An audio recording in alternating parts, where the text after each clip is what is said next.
እሰይ እልል!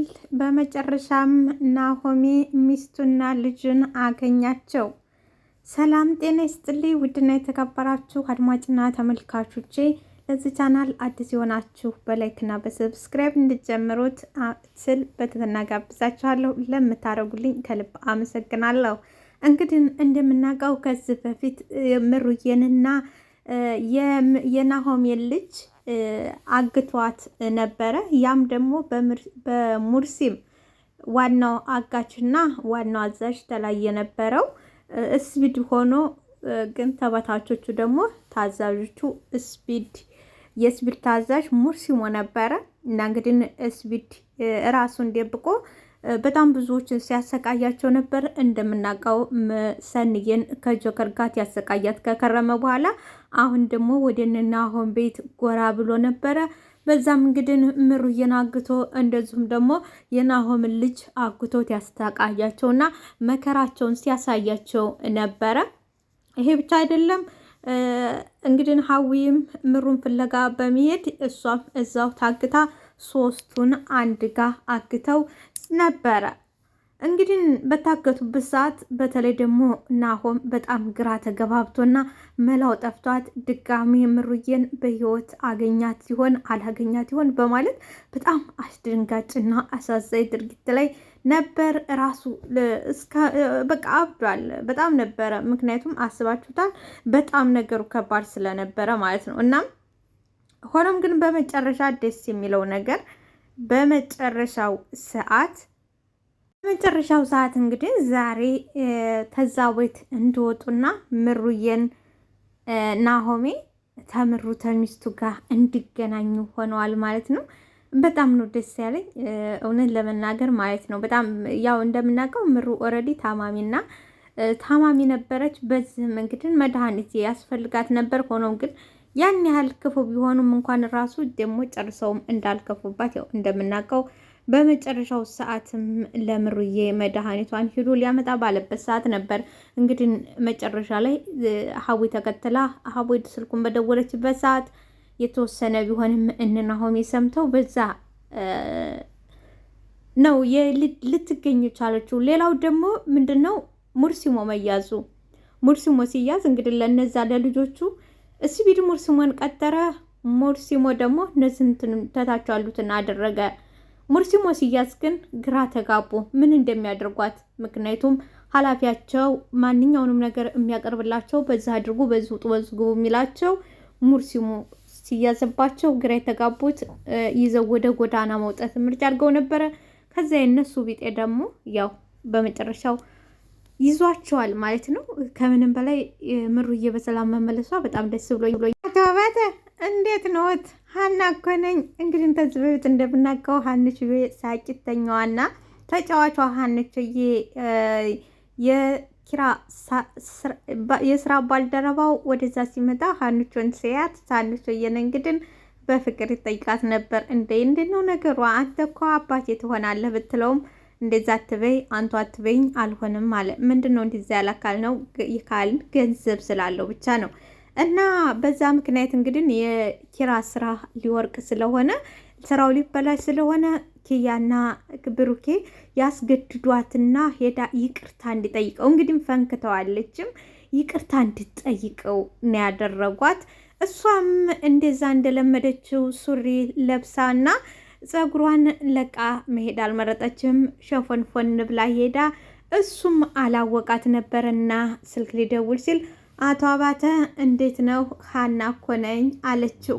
አቶ አባተ እኔም ፈልገው አይደል የመጡት አለችው። ከዛ ምንድነው አንቺ እንደዚህ ጠንቋይ ካዳሚ መስለሽ የመጣሽው ምንድነው? ጠንቋይ ካዳሚ መስለሽ የመጣሽው ምንድነው? እንዴት ነኝና አምሮብኛልና አይደለ? እኔ እኮ ሁልጊዜም እንደዚህ ነው የምለብሰው። ገርሞታል። የዛለትም ተጓደኛ ተበድሬ ነው እንጂ እኔ ሁሌም አመዳም ነኝ። እኔ ልብስ የለኝም እንደዚሁ ነው የምለብሰው። ሁሌም እኔ አመዳም ነኝ አለ። አይ ምን ነው አንቺ አታፍሪም እንዴ? ይሄን ፊት ላለማየት ነው ከቤት ወጣ ነው አለ። ሚስቱ ነው እንግዲህ ይሄን ፊት ላለማየት ነው ከቤት ወጣ ነው አታፍሪም ወይ አለ። ልጅዬም እየሳቀኝ ቆንጆ ነኝ አይደለ? እንደዚህም በሆን ቆንጆ ነኝ አይደል አለች። እሱ ነው ወይ የሚገርመዎት 5 ልጆች አሉኝ ስድስተኛው ደግሞ እያሰብኩበት ነው። ሀንቾዬ ለስድስተኛው ደግሞ እያሰብኩበት ለስድስተኛው እየተዘጋጀሁ ናቸው። አሁን ገና ዋሸሽኝ። ለስድስተኛው እውነትሽን ከሆነ እኔ አባቱ ልሆን ዝግጁ ነኝ። ለስድስተኛው እኔ አባቱ ልሆን ዝግጁ ነኝ ይላታል። ሀንቾዬ እንዴት ነው ግን የፈነከትኩት ተሻለ ሆይ አለችው። ምን እያልሽ ነው? እኔ እኮ የግል ዶክተር ያለኝ ሰው አይደለም ፍንክት ብሞት እንኳን የሚያስነሳኝ ነው። አላት። ሀንቾዬ ግን ከላይኛውም ጋር እንዳያጣላ አለችው። አቶ አባታ አሁን እንሂድ። ደግሞ እንደዚህ ከሆነሽም መኪና ውስጥ አንገባም። ደግሞ ልብስም እገዛልሻለሁ። ልብሱን ነበር የወደደው ማለት ነው። እና አሁን እንሂድ፣ ደግሞ ልብስም እገዛልሻለሁ አላት። ሀንቾ ዛሬ እንኳን እንዲሁ በይቅርታው ብንለያይ ይሻለኛል። ለግብዣው ደግሞ በሌላ ቀን እንገናኛለን። እስከመቼ ነው አንቺ የሰው ልብስ የምንለብሽው? እኔ አባቴ እያለሁ እገዛልሻለሁ። እስከ መቼ ድረስ ነው የብድር ልብስ የምንለብሽው? እኔ አባቴ እያለሁ እገዛልሻለሁ አላት። እንኳን ላንቺ አይነት ቆንጆ ለሌላም እተርፋለሁ። እንኳን ላንቺ የመሰለ ቆንጆና ለሌላም እተርፋለሁ አላት። ሀንቾዬም እውነት ከበረከቱ ሌላ ጊዜ ብካፈል ይሻለኛል። አሁን በቃ እኔ ልሄድ አለችው። በይነይ አሁን በቃ እንሄድ። በይነይን ምግብም ልጋብዝሽ፣ አንቺ ሆድሻም ነሽ ብለዋል።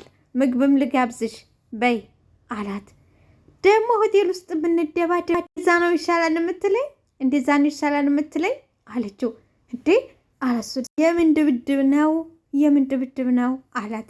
ሀንቾዬም አይ ሆቴል ውስጥ እኮ እንደዚህ እኮ ነሽ አገቢም ብለው እንጣላለን ብዬ ነው አለችው። አቶ አባተም እና እኔ ገዛልሻለሁ አልኩሽ እኮ እኔ ገዛልሻለሁ። እንኳን ላንቺና ለዘር ማንዘርሽ የሚበቃ ሀብት አለኝ አላት። ሀንቾዬም እኔ ልብስ አለኝ ምንም አልፈልግም። በመድኃኒዓለም ሙጭጭ አለባት። አልፈልግም፣ እኔ ልብስ አለኝ፣ ምንም የምፈልገው ነገር የለኝም። ሲቀጥል ደግሞ እኔ ምን ያህል ደግ እንዲሆንክ እሱን ለመረጋገጥ ነው እንጂ እኔ ልብስ አልፈልግም ማለት ተጨነቀች። ምግብ እንብላ ከዛም ደግሞ ልብስ ገዛልሻለሁ ነው ያልኩት። ምግብ እንብላ ከዛም ደግሞ ልብስ ገዛልሻለሁ ነው ያልኩት። አመሰግናለሁ አልኩ እኮ አለ ሀንቾዬ። አይ እንደዛ ካልሆነ እንኳን ይቅርታውን አልቀበልም አለ። በመድኃኒዓለም እንደዛ ካልሆነ ይቅርታውን አልቀበልም። ጉልሳ ትግደርደሪ እና እንሂድ። መንገድ ላይ የሰው አይን ጥሩ አይደለም። ቦታ ወስጄ ምሳሽና በላሻለሁ እጋብዝ ወይ ደግሞ እኔ ቦታውን እኔ ልምረጥ። እንደዛ በደስታ የአንቺ ምርጫማ በደስታ ነው የምቀበለው አላት። እንደውም ሀና ቁርስ ቤት እንሂድ ተባልተቤቷ ጋም ሞግሸነን ሀና ቁርስ ቤት እንሂድ አለችው። አቶ አባሳር ነው ቤቱ አላት። አይ አይደለም፣ 5 አይነት ምግብ ነው ያላቸው። 5 አይነት ምግብ ነው። እዚህ ያለ ቤት አልወድም። ደረጃችንን እንወቅ እንጂ ቤትን ያሳይሻለሁ። ምቾት የሚሰማብሽ ቦታ ደግሞ እወቂ አለችው። በጀለብ እየልገር ነው። ሶስና እንግዲህ ትናንትና ጽናት ከፍቅረኛዋ ጋር ስታወራ ነበረ ከቤክን ጋር። እናም በዛ ሶስና ደርሳባት ነበር። ምን አገባሽ በማለት በጣም ቤት ድርሽ ተያትና አለቅሽም ብላ ብታስፈራራትም ሶስና ዛሬ ቤቱን ቆርቁራ ስትገባ ምን ልትሰሪ መጣሽ? የትናንትናው አልበቃ ብሎሽ ነው ወይ ቤቴ ድረስ የመጣሽው አለቻት። ሶስናም በዝም ብለሽ አሳልፊኝ፣ እኔ አንቺን ፈልጌ አይደለም፣ እኔ ፈልጌ የመጣሁት ኪራን ነው አለ። አንተና እዚህ እንዲያመጪ አስጠንቅቄሽ አልነበረም እንዴ? እንድን የተናናቅ ነው ባክሽ፣ እንዴት ነው የተናናቅ? ሶስዬም ሳቀችባትና ቆይ ሲቸርት ሲከበር ቤት አይገር እናያየሽ እኮ ማለት ተዛ ህይወት ያወጣሽን ኪራን ችት ያረግሽበት ነሽ። ችት ያረግሽበትንስ ትላትሽን ዝጊ እኔ ትዳሬና ክብሬ የተከበርኩ ሲኔ ትላታለች። ሆኖም ግን እውነት ለመናገር አሁን ጽናት ችት እያደረገችበት ነው። ቤክን የሚባለው ልጅ እንግዲህ ስልክ ታላውራችሁ እየተቆጣት ነው። ትናንትናም እንግዲህ ተኒና ጋር ሁሉ የተጣላችው ስልክ ስታወራ ነው። ከዚህ በፊትም ቤቷን ጥላ እንድክድ ሁሉ ያደረጋትም ከዛው ልጅ ጋር በደረቀው ሌሊት ኪራን አስተኝታ ራሷ ተነስታ እሱን ስታወራው ኪራ አይቶ ብዙ ነገር ደርሶ ነበረ። ያው ቤቷን ጥላ እስከ መውጣት ድረስ ደርሳ ነበር። ሆኖም ግን ያው ተሸመግላ ወደ ቤት ብገባም አሁንም እያወራች ነው።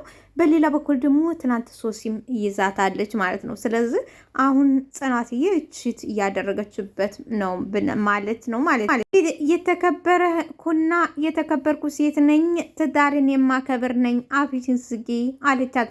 ለዛ ነዋ ላንቃሽ እስቲዘጋ ድረስ ከማንም ወንድ ጋር እያሽካካሽ ስታወሪ የነበረው ስትላት፣ ጽናት እንግዲህ በጥፊ ትላት። አሁን ከዚህ ጨርቄማ ቄን ሳቲ ውልቅ ብለሽ ሂጂ፣ አይ ካልሽ ደግሞ ስትላት፣ ሶሲ ደግሞ ጥፊውን መለሰች። እንዲህ ብድሩን የማይመልስ ልጅ አይወለድ ነውና ነገሩ መለሰች። ልታመጪ ይኸውልሽ ሰማሽ አይደል? ላይ እንደዚህ ስትጫወችበት ዝም ብዬ አልመለከትሽም። እሺ እንግዲህ እዚህ መሀል መጣች። ሊደጋገሙ ሲሉ አንዳንድ ጊዜ ብቻ እንደተጠፋጠፉ ሰኒ እየበረረ መጣ። መሆናችሁ ነው አለች። ሶስዬም ምናወራው አለ ነይ ሰኒ ማወራሽ አለ ስትላት፣ ጽናትዬ ሶሲ አፍሽን ዝጊ፣ እኔን አያድርገኝ አፍሽን ዝጊ እሺ አለቻት። ሶሲም ምን ነው ጨነቀሽ እንዴ? ጉድሽን ልዘረግፍብሽ ስለሆነ ጨነቀሽ ትላለች። እንደሚያሳፍር እኮ አሁን ሳይሆን ያኔ ነበር ማሰብ ያለብሽ፣ አሁን አይደለም። አሁን ሳይሆን እንደዚህ እንደሚያሳፍርና አንገት እንደሚያስደፋ ካወቅሽ ያኔ ነበረ አርፈሽ መቀመጥ ያለብሽ። አንቺ ልጅ ከዚህ እጅ በቃ ሰላማዊ ህይወቴን ለምን ትበጠብጫለሽ? ትላለች። እንግዲህ ጽናት በኪራ ዙሪያ ያሉትን ሁሉ እየመነጠረች ብቻውን ብቻ ለማስቀረት በጣም ብዙ ነገር ሰርታለች ብንል ያው ግልጽ የሆነ ነው። አንድ እህቱን እንኳን ኪያን አስቀይማት ከቤቱ እንዲቀር አድርጋለች ማለት ነው። እና አሁን ደግሞ ሶስናንም ሁሉንም ሰው ማንም ሰው በዙሪያዋ የኪራ ቤተሰብ የሆነ ሰው ማንም ሰው እንዲኖር አፈልግም።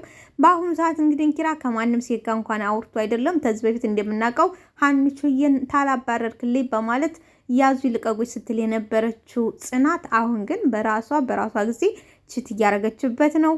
በሌላ በኩል ደግሞ በኪራ ዙሪያ ያሉትን እየመነጠረችና እያጠፋችበት እንዳይቀርቡት እያደረገች ወደ ቤቷ እንዳይመጡ በቃ ለብቻዋ ኪራን ብቻ ለብቻዋ። ግን እሷ ችት ስታደርግ ደግሞ ምንም የቆይ ምንድን ነው ከዚህ ጊዜ በኋላ ስንት ጊዜ በኋላ ምን አገናኝቷችሁ ነው አለ ሰንዬ ቀስ ብላ። ጽናትዬም ዘወር አለችና ምንም አይደርሳት ይቻብዳ ሰው ማሳበር ነው ስራው፣ እኛ እንግባ በማለት ሰኒን ይዛት ትገባለች። ሶስዬም እንደዚህ ሰው ሲፈራ እንዴት ደስ ሲልሽ፣ እኔ አሁን ምንም አልናገርም፣ ነገ ተነጎዳ መረጃ እጅ ላይ ይግባ ብቻ። ሰኒም ግራ ተጋባች። ወደ ቤት ከገቡ በኋላ ጽናትን ብጠይቃት ጽናትዬ ልመልስ ፍላጎት የላትም፣ ምክንያቱም የሚያሳፍር ስለሆነ ማለት ነው። እና ሰኒም እንዴ ጽናት እያናገርኩሽ እኮ ነው፣ ምንድን ነው የተፈጠረው እያልኩሽ ነው አለቻት። እንግዲህ የእፍረት አይን ግንባሯን እያየች ሰንዬ ምንም አልተፈጠረ አልኩሽ፣ ምንም አይደለም። ከስንት ጊዜ በኋላ በርሽ ላይ መታ እየተጣላችሁ አይኔ እያየ ምንም አይደል ትይኛለሽ እንዴ አለች ሰኒ። ሶስን ታውቂያት የለ ይው በቃ አንዳንዴ እያለፈ የሚነሳባት ነገር ለዛ ነው በቃ ሌላ ነገር አይደለም፣ የአዲስ የተፈጠረ ነገር የለም አለች ጽናት። ሰንዬም እሺ እና ስለምን መረጃ ነው እያወራች ያለችው? ስለምን መረጃ ነው ትላለች ጽናት። እኔ እንዴ ሌላ የምጠይቂ ነገር የለሽም እንዴ? በቃ ተይኛ ተይኝ። ግን ታውቆሻል፣ እየተቆጣሽኝ እኮ ነው አለች ሰኒ። ጽናትም እና ገባሽ ጀምሮ እኮ ስለዚህ ነገር ብቻ ነው የምትጠይቅኝ፣ ሌላ ነገር እኮ አልጠየቅሽ። በቃ እሷ እንደ በፊቱ አሁንም ትዳሪን ለማፍረስ ነው የምፈልገው። ኪራን እንደምትወደው ግልጽ ነው አይደለ? ኪራን እንደምትወደው ግልጽ ነው አይደል? ታውቂያለሽ አለች። ሰንዬም ማለቴ ተቀየር ያለው እንደዚህ ያለ ነገር አላረግም ብላ አልነበረም ወይ ትላለች ሰኒ። ጽናትም እሷ ውሸቷን ነው፣ ማንም የሚያምናት የሚቀበላት ሰው ስታጣ ሰው እንዲቀበላትና ሰው እንዲያቀርባት እንጂ እንደውም ውሸቷ ብሶባት ነው የመጣችው እንጂ የቀነሰላት የለም። እኔ እንደውም ብትቀርብሽና የሆነ ነገር ብታወራሽ እንዳታምንያት ውሸቷን ነው አለች ጽናት። አሁን ፈራች፣ እንግዲህ በቃ ፈራች።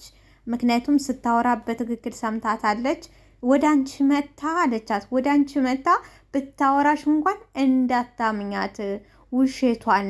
እኔም ግራ ተጋባች፣ ጠርጥራለች። በቃ ሲጀመር እኔ ለምን አወራታለሁ?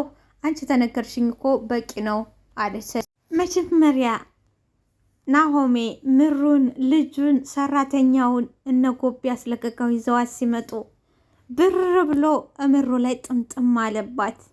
ብቻ ምን ልንገራችሁ፣ ንቅ አርጋት፣ አገላብጦ ሳማት። ምሩ ደህና ነሽ? ደህና ነሽ አላት። እሷ ምሩዬ ደህና ነኝ እንገናኝ መስሎኝ ድጋሚ የማንገናኝ መስሎኝ በጣም ፈርቼ ነበር፣ ተስፋ ቆርጬ ነበረ። እንደው በጣም እንገናኛል መስሎኝ እኔም እኮ ተስፋ ቆርጬ ነበር ምሩዬ፣ ጉድ አደረጉኝ ብዬ ደንግጬ ነበረ አለ። ቅዱሴ ብር አለና ዳጊን አቀፋት። ሚጣዬ ደህና ነሽ አላት። ወደ ምሩዬ ጋር ሄዳ ተሸሸገ።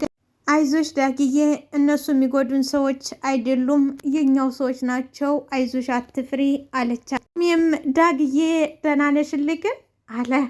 እንግዲህ ከዚህ በፊት ዓይንሽን ላፈር እያለው ናሆሜ፣ እንደዚሁም ደግሞ ምሩዬም እንዴት ብላ መቀበል አቅቷት ነበር።